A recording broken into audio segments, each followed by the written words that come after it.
Hagyományosfürdőn megrendezett nemzetközi disznótoros fesztiválon. A 9. alkalommal lebonyolított eseményen összesen 13 csapat vett részt. A hagyományőrző rendezvényen 4 fős csapatok nevezhettek. Városunkból a kísérőkkel együtt összesen 6-an utaztak Bálványosfürdőre február közepén. Mezőkövesdet Simon Lajosné, Vajon Gergő, Kispál István és ifjabb Kispál István mellett Vaskó Vasas János, valamint Vásárhelyi Zoltán képviselte az erdélyi településen.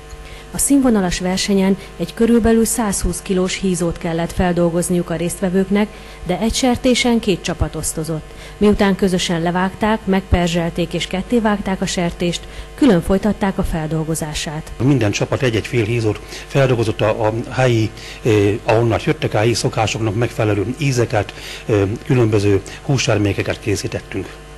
És ezt zsűrizték. A kövesdi csapat tagjai többféle finomságot is elkészítettek a fesztiválon. A hagyományos kövesdi ízek mellett más tájegységek ételei is asztalra kerültek. Kolozsvári szalonna, parasztsonka, különböző szalonnaféleségek, akkor csináltam olyat, hogy mezőkövesdi, matyó csípős kolbász, hagyományos házi kolbász, májsulka és zsömlés véresulka.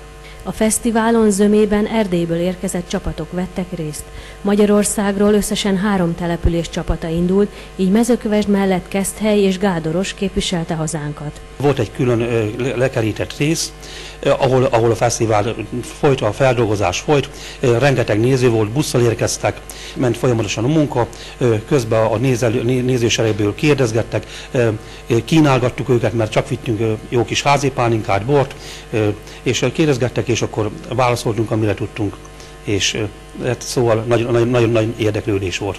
A fogadtatás az tényleg nagyon színvonalas volt, a polgármester úr ő személyesen odajött minden csapathoz.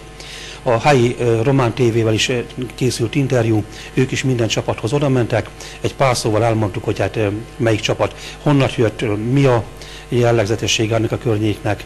Például mondtam, hogy Mezőkövesd fürdőváros, nagyon jó a zsória, a gyógyvize, világhírű, úgyhogy invitáltam őket, hogy lehet jönni fürdőzni nyáron, meg a matyó népművészet nagyon érdekes. A kövesdi csapat tagjai a helyi gasztronómia megismertetése mellett megjelenésben is igyekeztek bemutatni a matyó hagyományokat, ugyanis matyó népviseletbe öltözve vettek részt a fesztivál egyik legérdekesebb és legnagyobb érdeklődésre számot tartó eseményén, a Disznótoros Fesztivál felvonulásán. Az érdeklődők Vajon Gergő hangszeres előadásának köszönhetően Mezőkövesd hagyományos népzenei világából is ízelítőt kaphattak. Az ünnepélyes eredményhirdetésen külön díjat kapott a mezőkövesdi csapat, amit az ízletes ételek mellett a matyó népviselet bemutatásáért vehettek át a fesztivál szervezőitől.